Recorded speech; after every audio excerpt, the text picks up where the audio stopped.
Hello team, good morning again. So advice lang po doon sa mga team ko nationwide guys no na kung merong pinapaload si customer na hindi siya mag-load o cannot process talaga kadalasan guys. So i-offer mo sa kanila o i-offer mo sa kanya yung ibang code o load. Paras lang naman yon ng MB or halos magkaparas lang naman yon team. Pero iba lang yung code niya. So much better po na sayang kasi yung income nyo na yun, so bibitawan nyo pa. So, paliwanag nyo na lang sa customer na kung pwede yun.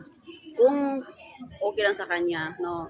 So, kausapin niyo naman si customer, wag agad-agad magsabi ng wala. Kasi marami naman siyang doon. Kung marami siyang convert doon.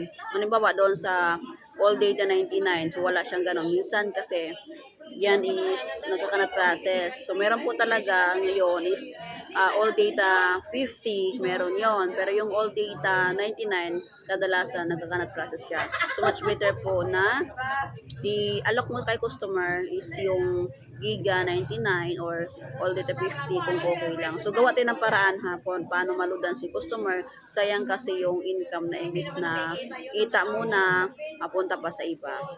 At aralin niyo po lagi yung guys, yung duplication. Sinend ko po sa inyo yon. Meron na po akong ginawang video doon. So, kung na-upload ko po yon sa aking YouTube channel guys. So kung i-click niyo po yun, paki-subscribe naman po pero para ma-notify ka pero kapag meron tayong bagong upload about po yan sa ating load negosyo. Huwag niyo pong kalimutan yan. Huwag niyo sabihin na email lang to guys kasi para yan sa ating negosyo, no. So please subscribe dyan sa aking YouTube channel guys kasi doon po ako nagsisend ng mga video about sa ating load negosyo, about sa duplication, how to load, refundable. Nandun po lahat. Sana panoorin niyo po yun. Huwag niyo pong baliwalain kasi mahihirapan po tayo. Hindi po lahat ng oras na nandyan ako, hindi ko po agad-agad nasasagot yung mga inquiries nyo kasi busy rin po ako. Tulad ngayon, nasa school ako, everyday po ako busy. Kaya gumagawa po ako ng paraan ng video na isend ko po sa inyo para panoorin nyo na lang po siya kung meron tayong if ever na magka-problema tayo sa ating load negosyo. So, yun lang po guys. So, sana magtulungan na lang po tayo sa negosyo natin kasi hindi ko rin po kaya na isa-isahin kayo kasi sobrang dami nyo. Sa lahat ng team, ako po nag-guide sa inyo kasi yung mga apply nyo po nasa abroad na. So, sa akin po nakasalala yung buong team. So, tulungan nyo lang po ako guys. So, wag po tayong pabigat, no.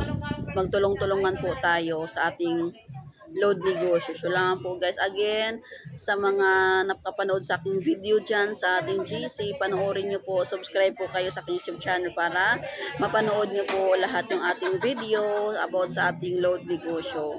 Okay? So lang po guys, pagsipag lang po tayo sa ating negosyo po guys. Lang po guys, love you so much, love you all, God bless po.